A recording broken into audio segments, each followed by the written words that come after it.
Hello and welcome to The Ridiculous. This is Jen, recording by myself today, just a little intro. We're going to do something a little different today due to all of our wild success with the release of Seduced to Slay on Investigation Discovery, starring yours truly. Things have been crazy. I can't leave the house. I have to bring 7 pens wherever I go to sign autographs or I'll run out of ink. We are so busy with meet and greets and events, award ceremonies. It's been a whirlwind.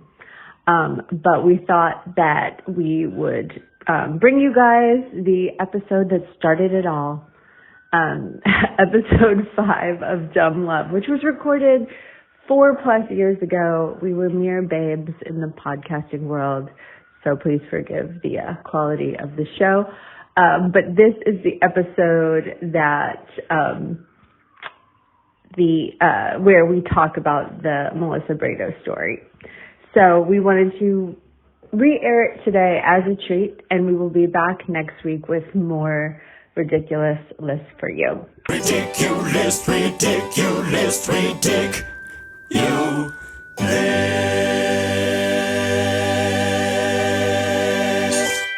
Welcome to Dumb Love. I'm Sally Brooks. And I'm Jen O'Neill Smith, and this is a podcast about all of the dumb things that we do for love. Dum dum dum dum dum dee doo be dum dum dum dum dum dum dee doo be dum dum dum dum dum dum dee doo be dum wow wow wow wow. So welcome to episode 5. We're on 5! I never thought we'd make it here. Me neither, but we did it. We did it. All thanks to you guys. Thank you for listening and for engaging, for writing in, for subscribing, for all of the things. It's been awesome. Yeah, it's been great. We've gotten a lot of really great reviews, which we super appreciate. We appreciate all of your engagement on our social medias and such. We're trying to figure out social media. So if you have any tips, let us know, because we are dumb. We are dumb. There's a reason that we're doing this podcast, because we're dumb. But we're so excited about all of the stories that you guys are sending in. That's like what I'm most excited about, because they are awesome. Thanks for shout out to people like Jessica Benoit from Detroit, Michigan. It's Benoit, but I like to say Benoit. It sounds fancier. I know. Maybe she should change it. I've tried to get her to change it. She's not listening to me. But sweet Jess Benoit, who sent in her story that we put on our Instagram, and everybody else who's been sending stories, which brings me to my first quickie today is going to be a story that was sent in from Shonda Sung from Bloomington, Indiana. Shanda. Yes. You know her. I do know her. She is an amazing comedian. Oh, hell yeah. And a cool mom, which Hell is like yeah. secondary, but also, I feel like she has like, we recorded, we're going to have an album out that we will both be on that should come out sometime soon. Oh, cool. That we recorded for SiriusXM a couple months ago. And her first line, at the time we recorded it, she had a 6-month-old. And her opening line got me every time. She'd be like, "Hey, everybody, I had a baby 6 months ago and I look fine. I look fine. I look okay. I'm doing all right. Let's all just agree I look fine." And it just every time got me. So anyways, I'm so excited to hear her story because I haven't read it. Oh, that's awesome. And also shout out to, this is like the second time we've mentioned Bloomington, Indiana. We're on our 5th podcast and we've mentioned Bloomington, which is like a cool ass city. It's a cool ass city with one of, if not the best comedy clubs in the country. It really is. Shout out to the Comedy Attic. When I had to go to Bloomington for comedy, like several people were like, "Oh, you're gonna love it," and I was like, "I will." Like, and then when I got there, I was like, "Oh, I did." Like, I totally understand now why everyone loves Bloomington. Every time I really I'm can't there, describe it. You just gotta go. Yeah, every time I'm there, I'm like taking pictures of houses and sending them to my husband. Like, "Hey, maybe we could live here. Maybe you could get a job here." He's like, "Do you really want to live in the middle of Indiana again?" I went to college in Indiana at Purdue, not at Bloomington, but I'm like, I could live here. I could do it. Oh man, I was fantasizing about all of the cute little apartments in the little walkable downtown area. And I was just like looking at all of the pricing and definitely envisioning myself running away from everyone. Yeah, me too. It's my favorite. So thing to Shanda, do. you're living our best life. Yes. Thanks, Shanda. All right, I'm going to go ahead and get into her story, which is pretty amazing. Okay. Shanda says, my grandpa was a long haul trucker when I was around 4 or 5. He was married to my grandma and had been since they were teenagers. And they have question mark in parentheses, 5 kids. He was off on a trip and he came back married to a woman that he had met on the road. He had to break. Yeah. Wait, in addition to the grandma? Yes. Oh. He was married and then he went out and then got married once more to a woman that he met on the road. He had to break this news to my grandma, who was, to put it straight, a scary ass, no nonsense woman. Most grandmas are, right? Oh, I mean, yes, in my experience. Yeah, my grandma was a scary ass, no nonsense. Why am I saying nonsense weird? I don't know. Nonsense woman. He was able to tell her that while he was away, he married a truck stop prostitute named Nancy and would need to go ahead and end their 20-something year marriage is beyond me. But he did. Holy crap. That's me amazing. saying holy crap, Shanda. Nancy was a wild alcoholic whirlwind in her late 50s who liked to get up on bars and flash the room her boobs to show off that she tattooed sugar on one and spice on the other. On her boobs, I guess. Sugar and spice. Oh my God. They were married for around 5 years before she put him into debt and then skipped town. Of course she did. Good for her. Nancy. They were married. My grandparents eventually reconciled and remained friends until my grandma passed away 10 years ago, but not before announcing to my grandpa on her deathbed in a room full of family that she wanted him to quote unquote do her. And then she writes, which I guess was kind of sweet, question mark. Is it? Is that sweet? I mean, I hope he didn't do well. I mean, if that's what she wanted, you get to pick what meal you want right before you die. If you want to get done by your ex-husband who married a prostitute, hey man, more power to you. More power to you. And that's this week's write-in quickie. Thanks again to Shanda Sung from Bloomington, Indiana. Thank you, Shanda. That is amazing. Please write in. Give us yours. If you have one yourself, your grandma has a story. Maybe your grandma ran off with a truck stop prostitute or a trucker. That would be amazing. Write in. Oh, it's man. at dumblovepod@gmail.com. Yes, I want to hear some grandma stories. Okay, so mine isn't at a write-in, but I found it on the internets. And this is my quickie. So this is in June 2011, Maria Nilza Simoes. She lived in a small town in Brazil, and she discovered that her husband was having an affair. And of course she was furious, and rightfully so, right? You know, and so instead of leaving her shitbag husband, though, she decides, I'm going to hire a hitman to kill his lover. So to kill the lover? Yeah. Kill him. Right? I know. I'm like, if you're going to, but she's not like, she's like a mafioso wife. Like she's a housewife in a tiny town in Brazil. And so she goes to like the one ex-con that she knows, this guy, Carlos Roberto de Jesus. And she asks him to do it, and he agrees to kill the lover. Her name is Lupita, for $400. And so they decide June 24th is the day he's going to do the deed. And he was like all set to do it. And so he's like, starts, trying to locate Lupita, and then he finds her, and he was like, oh, that's like my childhood friend. Oh my gosh. Yeah. So he was like, I can't do it. So he goes to Lupita and he tells her like, I was hired to kill you, but I've got a plan. Dude, if I told you that I was hired to kill you, would you believe me? No. I'd be like, Jen, nobody would hire you to kill anyone. What if I told you That's why you're doing this I podcast? started this podcast? Well, that would be like a really good finale, like story. Like, Oh, yeah. yeah. Well, that you'll know when it's just Jen doing the podcast that I follow through. she followed That I through. follow through with things. Yeah.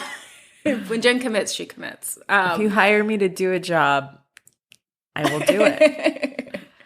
No, so he tells Lupita, he's like, "Oh yeah, your lover's wife wants to kill you, but I've got a plan." And so he gets 2 bottles of ketchup. He squirts it all over her shirt. They put a blindfold on her, and then they stick a knife like in between her armpit and her side. You know, like, did you ever do that when you were a kid? Like just a kitchen knife. Where you're Yeah, like, yeah, yeah. And you turn to the side and you're like, "Look, I have a knife in me." I feel like this was a Brady Bunch episode. I mean, maybe it sounds like it, except so then they take a picture of her with ketchup and the knife sticking out of her armpit, but from the top, so you can just see it that it's clearly in between her arm and her. Did she have did she draw X's on her eyes with a Sharpie? No, they had a Like, blindfold over. Oh, okay. Right, that would have been just. I mean, the photo is ridiculous. We'll post it on our Instagram. Hell yeah. But so he takes this picture and he shows it to Maria, who is the wife, and she's like, "Yep, she looks dead." Like, I mean, because she's probably never seen a photo of a dead body. So she pays Carlos. And then 2 days later, she's like, has a huge shock when she's walking. This is a tiny town. She walks to the local market and sees Carlos and Lupita making out. Oh my gosh. Well, it's the article actually says canoodling. Which means making out. I would like just say what they were doing. Were they kissing? Were they like fondling? I don't know. I just imagine canoodling is like just a bunch of loopy arms and legs around each other. Like I don't know. noodling each other. Like Yes, that's noodling. exactly what I. So Maria, the wife, is super pissed, and she's like, she's so level-headed, right? We know that about her. So she goes to the local police station and reports Carlos for theft, For not following through for not on following murder. through on a murder and taking her money. So what? Okay, finish. Okay, so now they're like, so they all 3 were facing charges. Maria for issuing death threats and soliciting a killer, and Lupita and Carlos for extortion. And so Carlos skipped town immediately. He was like, "Well, I'm not going to be a part of this." And then Maria, the wife, became like a public laughingstock because everybody was like, "How did you not know?" Yeah. She wasn't dead. And then Lupita has become like a local celebrity. Like, apparently she started being called Ketchup Woman, and she was being considered for a seat on the local town hall. What? Just for having ketchup on you? That's all it takes? I guess so. There was like a quote in the article that was like, "Well, our town hall is messed up anyway. Why not add some ketchup to it?" And she was like, "Well, this is something I'm going to have to really consider." Oh my God. That's all. See, we should move to a smaller town because if that's all it takes to Right. get fame, In our local towns. yeah, we'll just. I'll pour ketchup on you. I'll pour any condiment you want on you, and I would be happy to stage your death. Oh, thank you. Anytime. All right. Man, that's crazy. That's a crazy story. Yeah. I like it. Hey, Sally. Yes, Jen. Guess what? What? You know how last time you said that you used found a story on killer couples? Oh, yeah. Snapped killer couples. Yeah, dude. Well, I was like, well, I'm going to get a story from killer couples.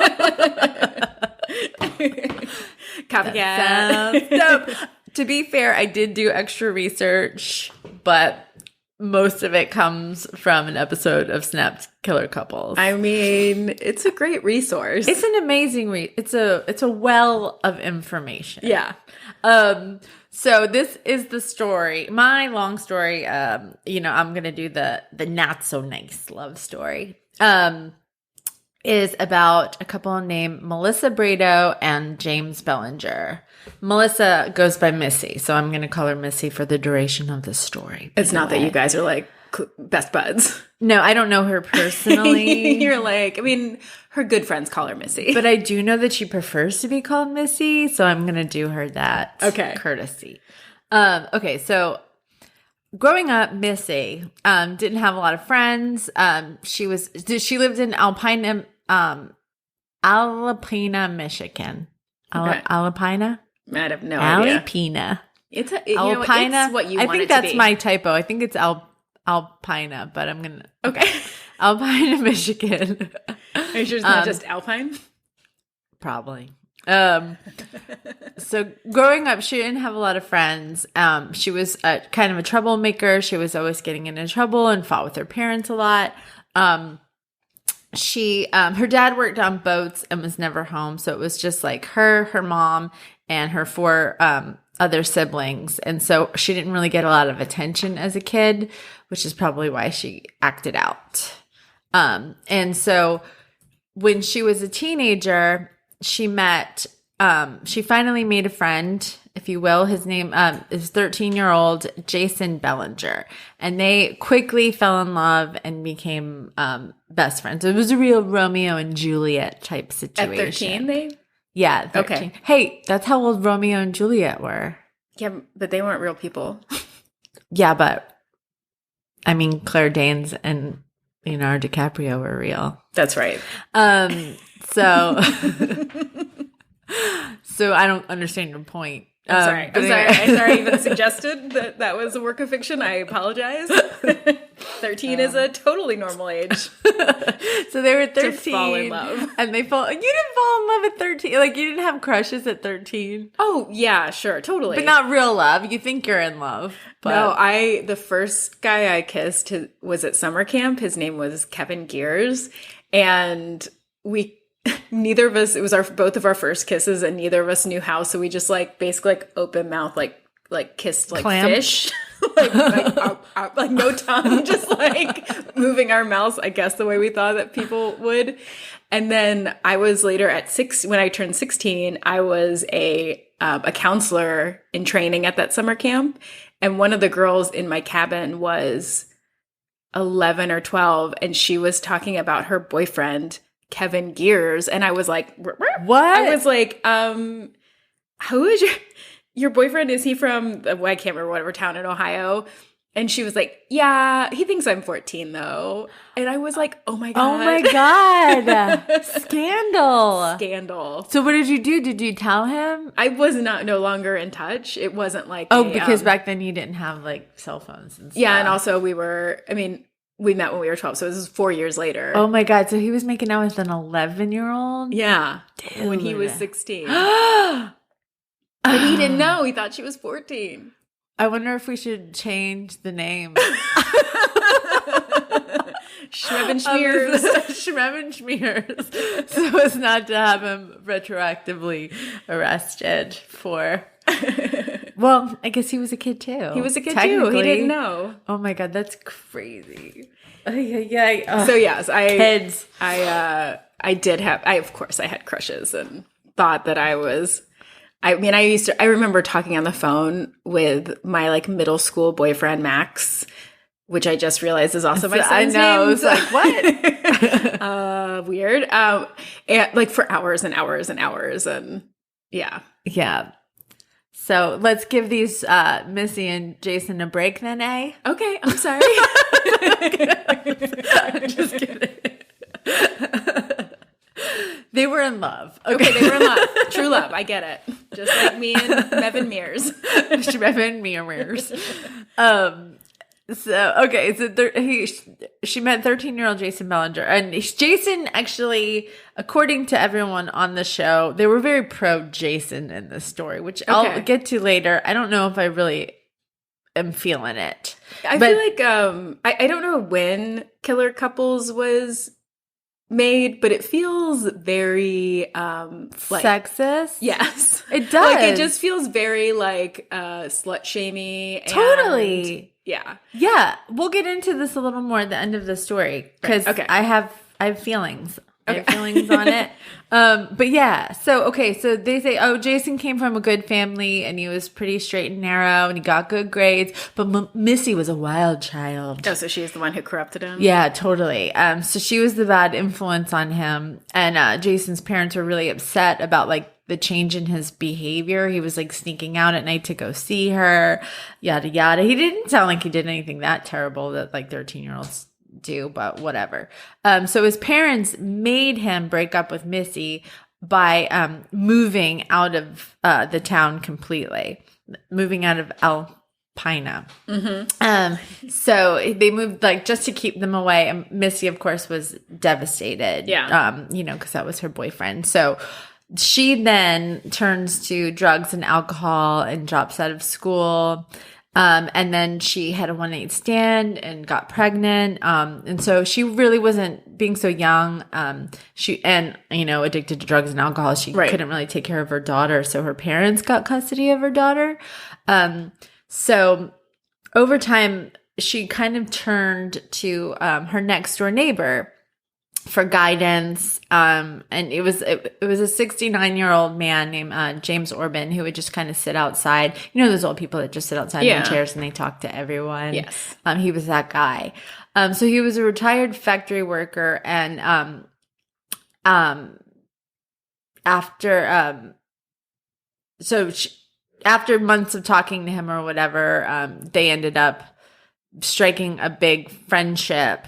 And he wanted to help her out, and he wanted to, help take care of her. So what he would do is he would let her work for him by buying him groceries, cleaning his house, and he would give her money and attention or whatever. Okay. I'm like just waiting for this to turn bad. Like, okay, well, this guy sounds nice. Also, I hate that I know she couldn't take care of her kid, but also they're giving another kid to these parents who fucked up one kid already. I know. Yeah. I mean, not to blame the parents, but it sounded like they weren't great parents. Yeah. I mean, I think that they weren't. Obviously, something was going on to make her such a maybe child. Who knows? I know. Who knows? Yeah, we'll feel differently when we're.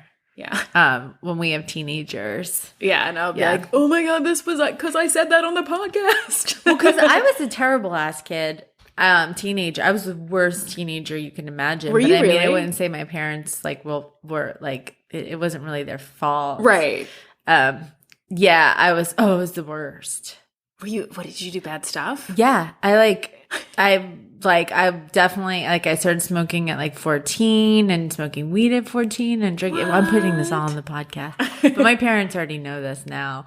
But I was the middle child, so I kind of went under the radar, and I would sneak out and go to punk shows all the time. At one point, me and my best friend Corey stole her parents' car. What? We crashed it on the side of the road because we were going to see the Impotent Sea Snakes at the Masquerade. We were 15. We didn't even have a license. The Impotent Sea Snakes? Yes. What? At 15. We were terrible, terrible kids. But I'm a great adult. You are a great adult. I got it all out of my system young. Yeah. Yeah. No, yeah, that's why I was like, I need to take that back. That's not I don't believe in the everything is the parents' fault. Yeah. Well, because according to Killer Couples, Missy is just a rotten egg. Right. Well, obviously. So, but she, so basically she was trying to get her life together and be a better daughter and mother, and she was doing better. She was kind of atoning and trying to apologize to her parents for being terrible and be How old better. was she at this point? She was, I think, around maybe 20 years old. Okay. Yeah. But then in September of 2001 at a party, Missy runs into Jason. Okay. For her old love. So they immediately fall back in love, and they're adults now, so they could do whatever the hell they want. Yeah. So they move Screw in you, together immediately. Okay. So within 2 weeks of them getting back together, 2 weeks, all of a sudden her next door neighbor James's house is engulfed in flames. Do you want to know why? Yeah, I do. I have a guess. So firefighters find his body on the kitchen floor, and right away they see that it is not a normal fire at all. Like right away, there's accelerant all over. There's a strong smell of gasoline, which shows that someone had set the fire. Right. Was it? On top of that, they also see that all of his belongings had been tossed about his entire house. Like it had been completely ransacked. And then the autopsy also shows that he had multiple stab wounds, including a deadly stab to the wound to the jugular. So they were able to see that he was actually dead before the fire had started. So it obviously suggests this was a very personal crime. So here we go. There's twists and turns. As they're going through his belongings, they discover like child pornography and photos of young children all over his house. Yeah, that's what I was waiting for. And then you were? Yeah. I didn't see that coming at all. You don't see like when you're like, oh, this 69-year-old old man wants to help out this young girl. No, I would have been like, what do you mean? No, you're right. You're totally right. Red flag, red flag. He had been, so then they realize after looking into the crime, they see that he had actually been investigated for criminal sexual contact in 1993 and was a registered sex offender. And although he had served no jail time. So I guess like what happened was he got arrested for criminal sexual contact with a minor, and then we're like, just go live over here then, okay? Bye. Right, like don't please. live by a school, but I'm sure no other kids will live near you. You promise you won't do nothing? Okay. Bye. So another neighbor also tells the police that 2 weeks prior to the fire, someone had spray painted in red paint on his garage door, child molester across his door. So now, of course, the police are thinking that whoever did this, may have been a victim of one of his past victims, and they were exacting revenge. So a neighbor also tells the police that who is this neighbor? And this neighbor knows everything. They should have just went straight to this neighbor. The neighbor is the other old guy that sits on the front lawn. The good one. That's like James again. God damn it. So he tells the police that at the fire scene that a man had approached him and asked if they had found a body. Or found the body, but at the time, this is like the oldest trick in the book, dude, or the oldest mistake in the book. Right, like don't go to the scene, and don't be like, did they find the body yet? When it's just like at a flooded house or something, right. You know what I mean? So of course the neighbor was like, how do you know there's a body? I didn't tell you his name was James. Like, yeah. They also said that the man smelled really strongly like a campfire. Oh, sorry. He didn't even change his clothes. So yeah, this guy's a dummy. So neighbors also told the police that, so the neighbors are just like, we got a lot of talking to do, police. They're like people in a Law and Order episode who are just like so observant. Like if somebody came over and was like, hey, have you noticed anything about your neighbors across the street? I'd be like, I literally have never seen them. I have no idea who lives anywhere around me. This is like the next door neighbor app before it was an app. Right. It was like every single neighbor just talks about everything. So they tell the police that Melissa and James actually had a very strange relationship, just like you said, Sally. Mm-hmm. They said that they had seen them holding hands and kissing. No. And so like a 20-year-old and a 69-year-old man making out, people are going to notice that. That's weird and grossing.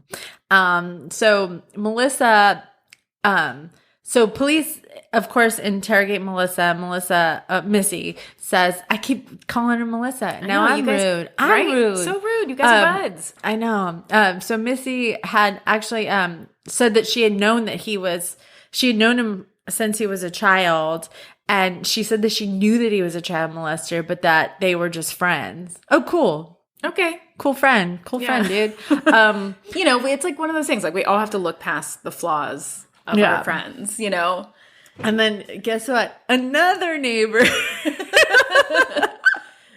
tells the police that, they're like, hey, we used to have a child arsonist that lived in this neighborhood.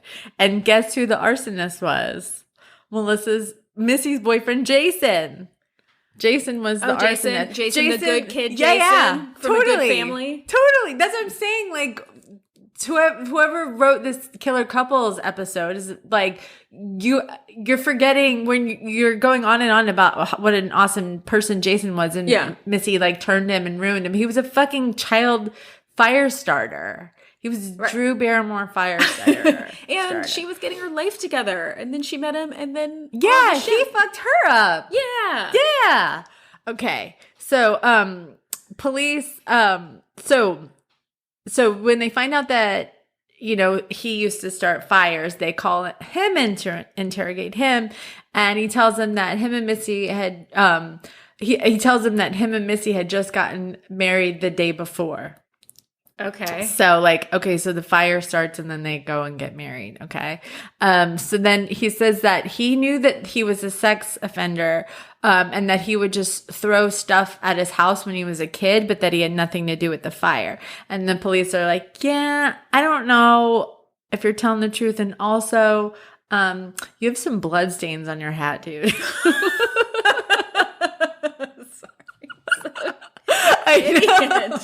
He's so dumb. And so he goes to the fucking interrogation with blood stains on his hat. He's like, this is my lucky hat, man. Yeah. My team's playing tonight, and they always win when I wear it, so I can't not wear it. Does it smell like a campfire to you? So Jason ends up making a confession. So he tells him that between the ages of 10 and 14 that James Orban used to sexually abuse him. And he says that he got really drunk one night and decided to go over there and beat him up. And he says that when he got there, though, James was like letting his cat out and open the door. So instead he forced his way inside James's house. James grabbed a frying pan to hit him. So to defend himself, he had to stab him a bunch of times, I guess. So he said that the next day he went back to set the fire. So police arrest him and they bring in Missy for questioning. And Missy, she confesses that, she helped him dispose of his bloody clothes, but that's all that she was involved at all. So she takes him to the dumpster where the bloody clothes were thrown away. And Bellinger goes to jail for first-degree murder, and she remains free. And the police are like, there's definitely more to this story. But you guys are not saying it. Like, why would his house be ransacked if this was just like an act of self-defense? Right. Like if it was like a sudden thing, like yeah. But they're like, whatever, because he's in jail and we got him, whatever. So we don't need the whole story. We're fine. It's all case closed. I don't feel like doing anything. It's the weekend. So he goes to jail and Missy visits him like once a week for like a year, and she actually surprises him in telling him that she's pregnant with his baby, and she has his baby. And then after a year, she kind of stops showing up and going to visit him. And then she actually moves away with her family and 2 kids to start a whole new life without him. So when he finds this out, he's pissed. Yeah. So mad. So in December of 2002, he goes to the authorities and tells them that in exchange for a plea deal and a lesser sentence, he's ready to tell them the real story. Okay, so had he been in jail awaiting sentencing? He like had already been sentenced and was in jail for a year. So then now he wants like his sentence reduced. That's what he's I think for. so. Okay. Yeah. It doesn't matter. I think so. Yeah. Okay. So he tells them that the whole molestation story was a complete lie, that he was never abused by him. He had actually never even met him until his wife, Missy, introduced him to him. And then he said that he killed him on the orders of his wife, Missy, that Missy was the one that told him to do it. He said that James was basically her sugar daddy, and that the only source of income that the 2 of them had together, because they both had, drug problems. Right. The only money that they were getting was from him. Yeah. So he was supporting not only their lifestyle, but they're like paying their rent, all that stuff. But James had given when he found out that Missy was using the money for drugs, he had given her an ultimatum regarding her drug use and was like, look, you shouldn't be using drugs, and if I find out you're spending money on them, I'm gonna cut you off. Like, oh, look at the moral compass on this guy. The molester with a heart of gold, I guess. Like, fuck off. Okay. So had he been molesting her? So Am I jumping the gun? I guess we'll get into that because she never admits that like kind of anything happened between the two of them. So maybe. Right. But he finds out, James had found out that Missy was using drugs and he cut her off. But he also told Missy, according to Jason, that he had told Missy that she was the only person on his will, so that like even though he had cut her off financially, but he told her that she was the only person on his will, and that if something had ever happened to him, he would leave her everything. So, but this is true. She did right after the fight, after he was killed, she did go down to the courthouse to see if he had left her anything. And not only did he lied about how much money he was living, like paid like disability check to disability check just to support he's just her. Sitting on his porch all day. He didn't have any money, and not only that, he had left everything to his brother. So, Jason.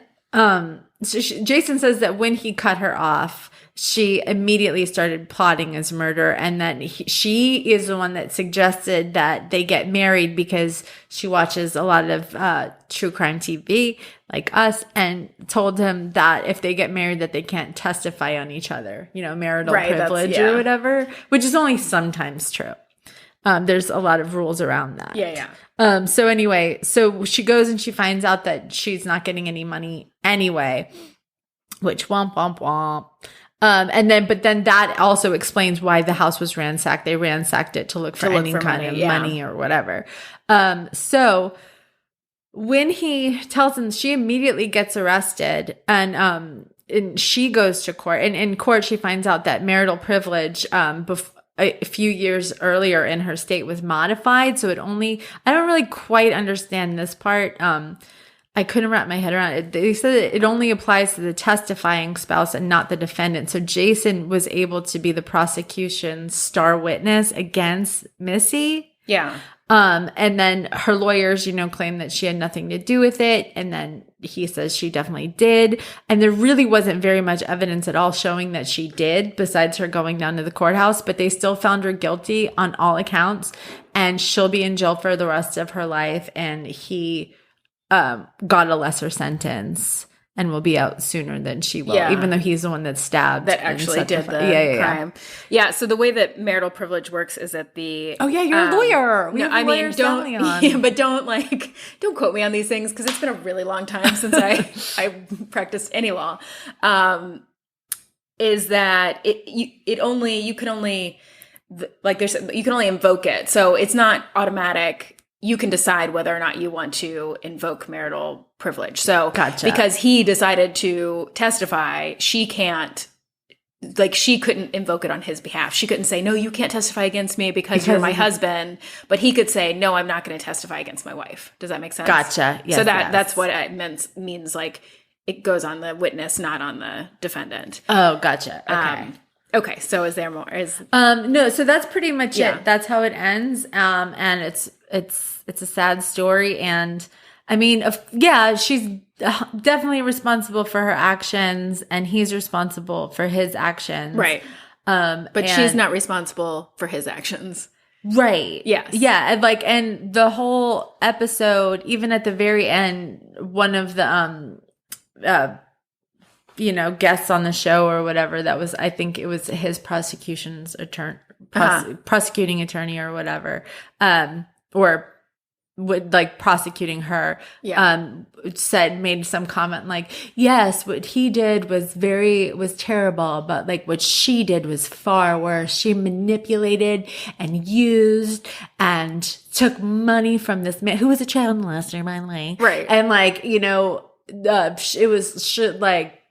she was like far more guilty and should serve way more jail time. And I just feel like the whole thing was just Very sexist. totally. It sounds and so I wasn't slut-shamey. into it.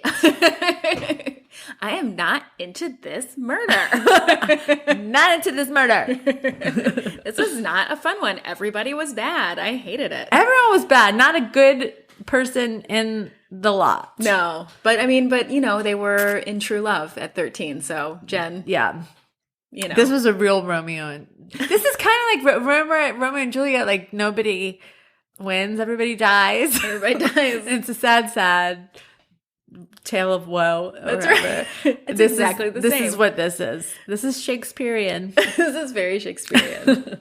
Jen, Sally. you're not going to believe this. I probably won't. I have a love story. I feel like we need it. Oh, yes. Because, everybody just died in my life.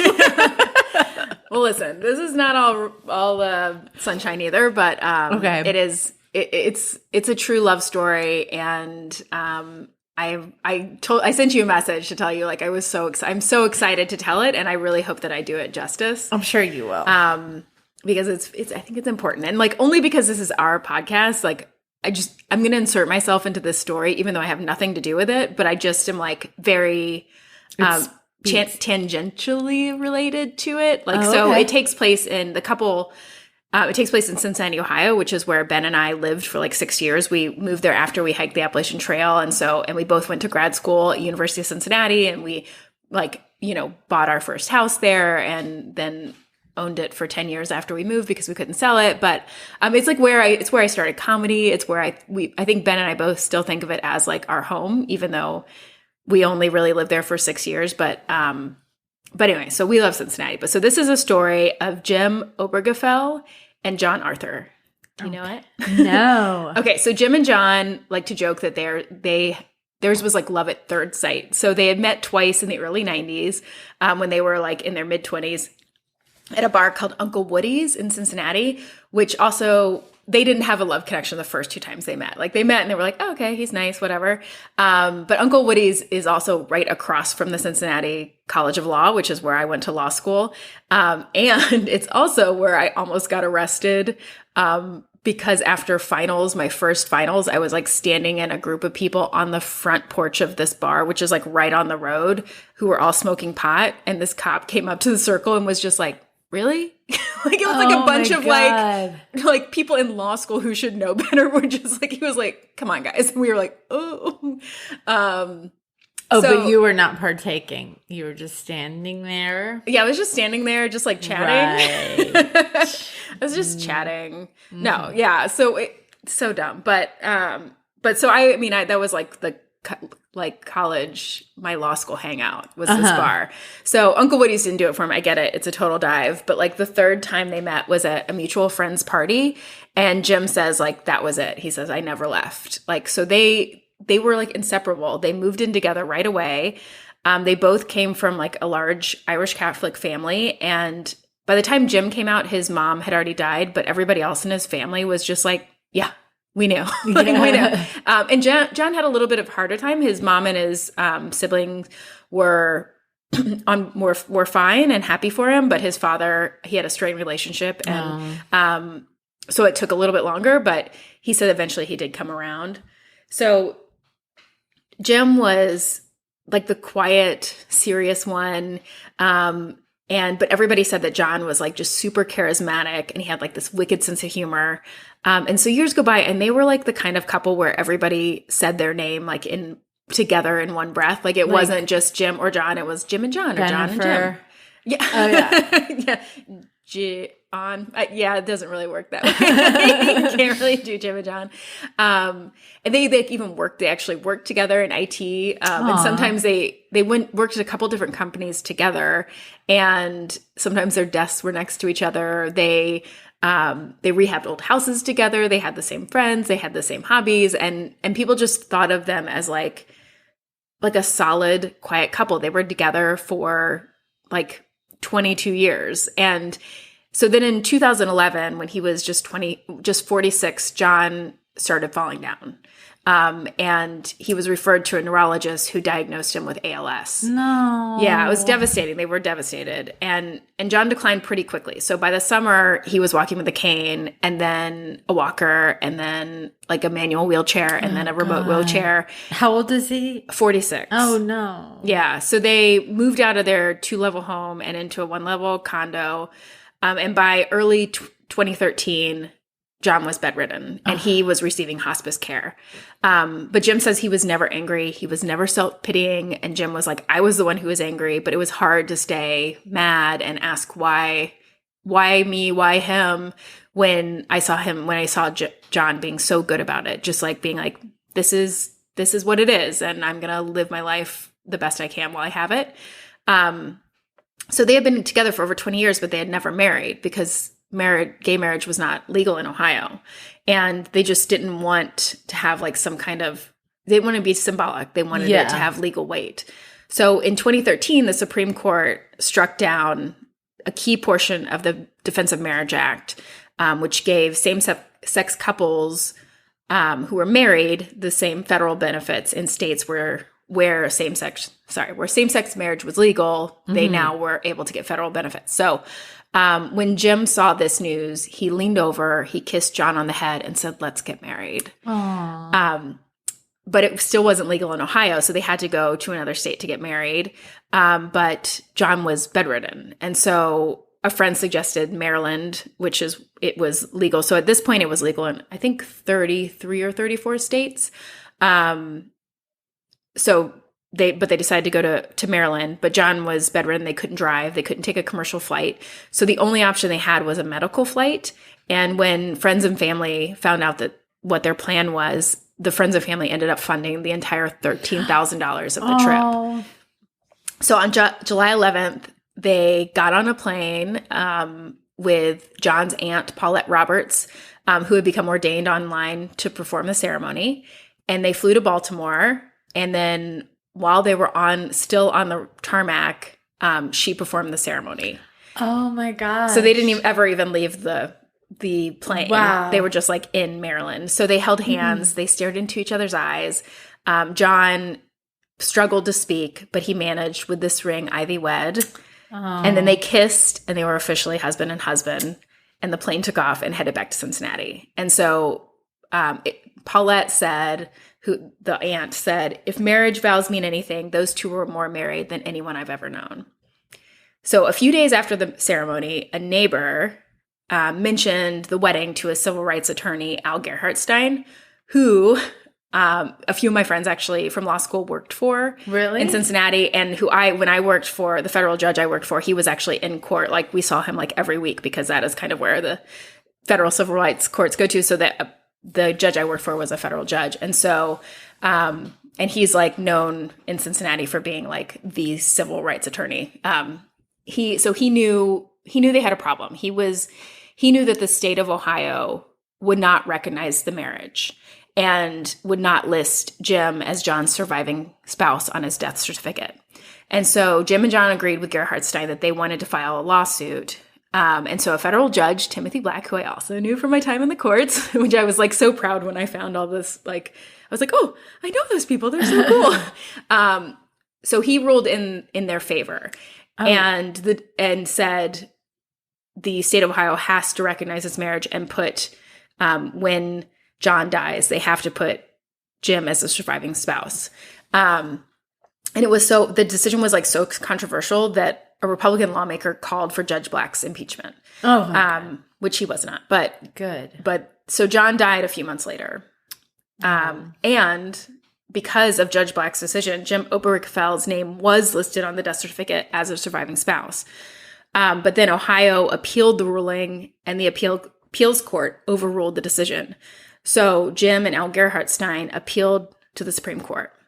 So that case was consolidated with 4 others where states, I think it was maybe Kentucky, Indiana, and Michigan, maybe. Don't quote me on that, but other states who were not recognizing legal marriages from other states. So sometimes it was because I think in one case it was they were not allowing two adoptive parents to be listed as parents on the birth certificate for kids, even though these were married couples.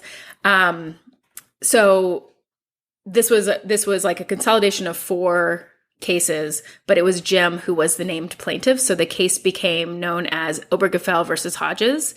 And the question before the Supreme Court was whether gay couples have the constitutional right to marry. So while they waited for the case to be heard and decided in the Supreme Court, Jim was living alone in the couple's condo. He had their wedding rings fused and wore them together on their left hand. And he said John had wanted him to date again, but Jim was like, I just can't picture it. He was a quiet man. He'd never been an activist before. You know, they had just lived kind of like a quiet life as a couple. But now he was becoming this like symbol in the fight for marriage equality, like speaking at events, making public appearances. And he said, what it's all really about is continuing to fight for John, for the promises I made. It keeps John alive. It's my way of honoring and protecting him.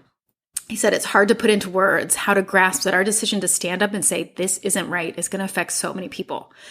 So then on June 26, 2015, the Supreme Court ruled in a 5-4 decision that the fundamental right to marriage is guaranteed to same-sex couples by both the Due Process Clause and the Equal Protection Clause of the 14th Amendment, and that the ruling required all 50 states to perform and recognize marriages of same-sex couples. And then I just wanted to read a quote from that decision. Aww. So Judge Kennedy wrote the decision, and he said, in forming a marital union, 2 people become something greater than they once were. As some of the petitioners in these cases demonstrate, marriage embodies a love that may endure even past death. It would misunderstand these men and women to say they disrespect the idea of marriage. Their plea is that they do respect it so deeply that they seek to find its fulfillment for themselves. Their hope is not to be condemned to live in loneliness, excluded from one of civilization's oldest institutions. They ask for equal dignity in the eyes of the law. The Constitution grants them that right. So Jim spent 4 years as an activist, the last 4 years, and he moved to Washington, D.C., and he just recently moved back to Columbus, Ohio, which is the state capital, to be closer to his family and to focus on working at the state level. And he says, I hope my legacy would be of someone that lived up to his promises to love, honor, and protect his husband, and who fought for that no matter what that meant, and along the way helped make our world a little better.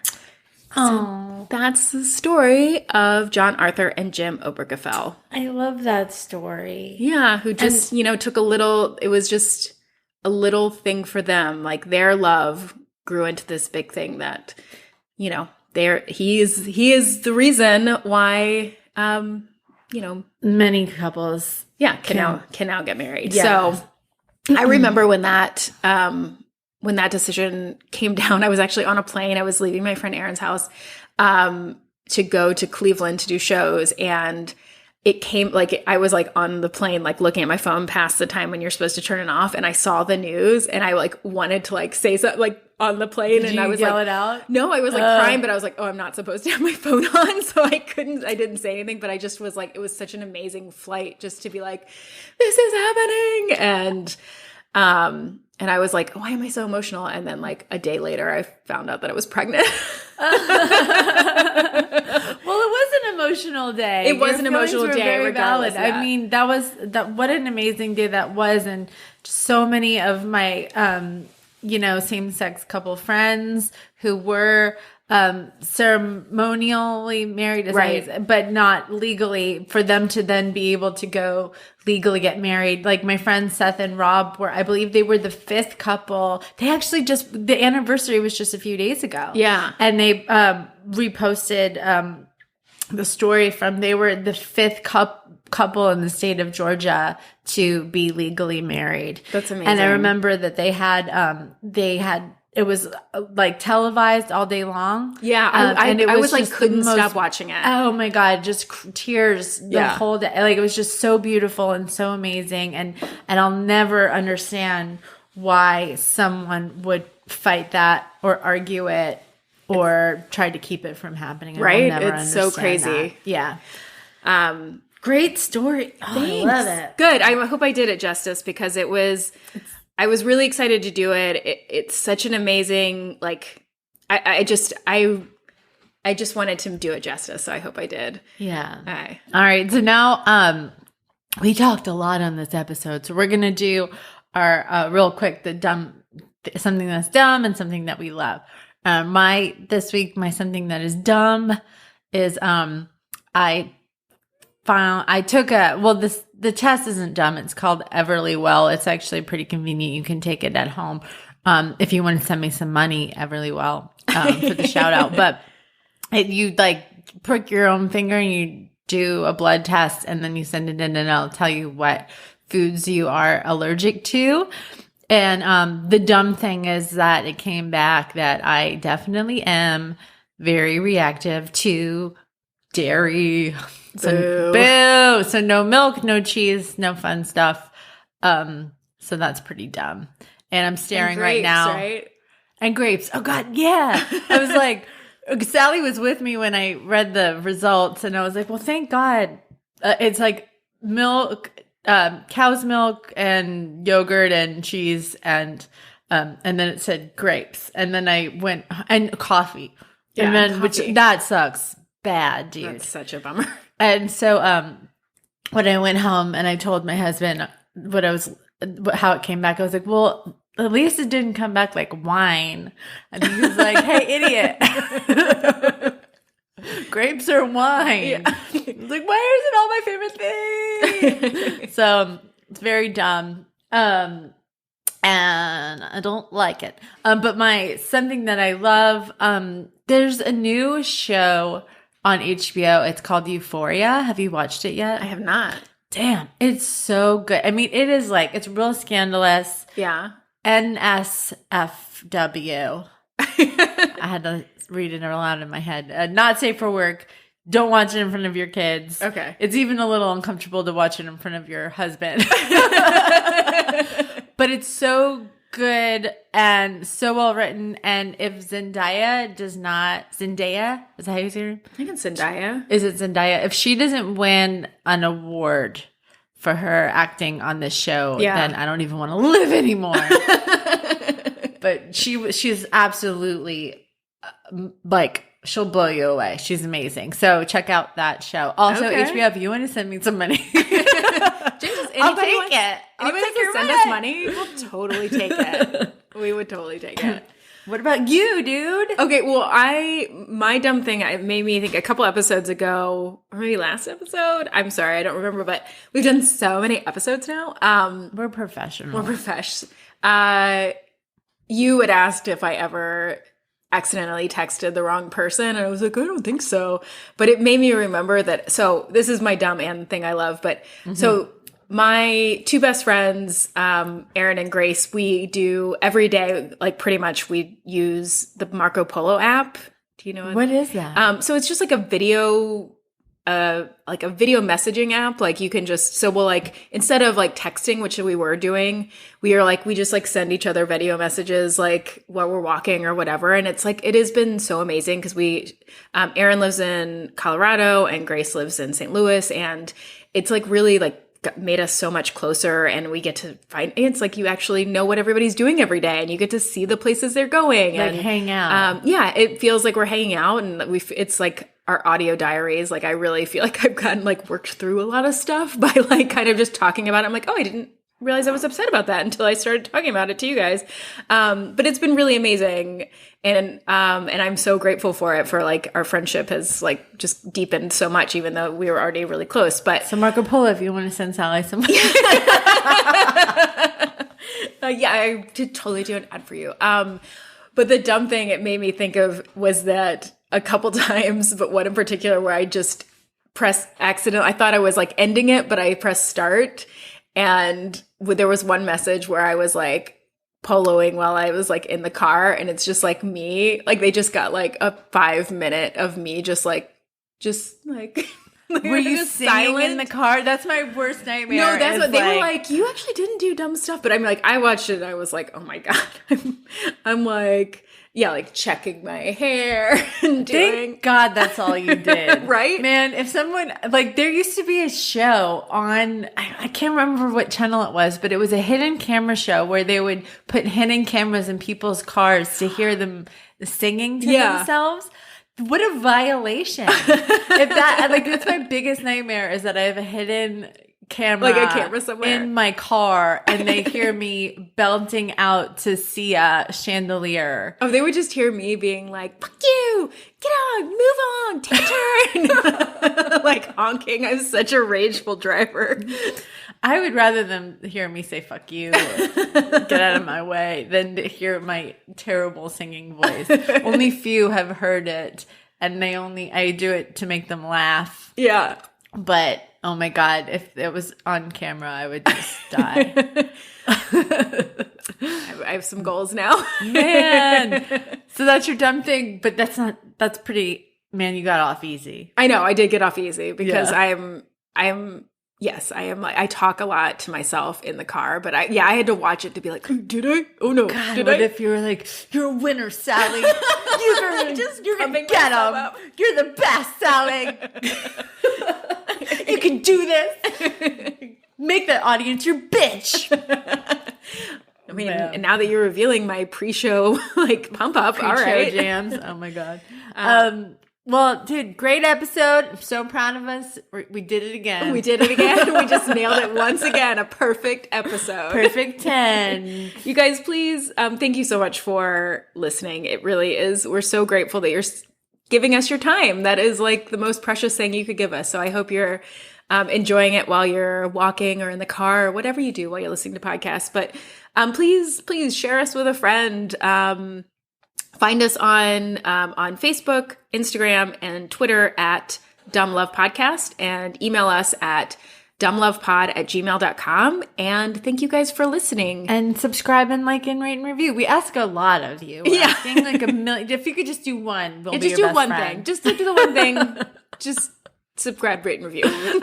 And go out there and have a dumb love week. Yes. Have a great week. Love, Jen and Sally. Dum dum dum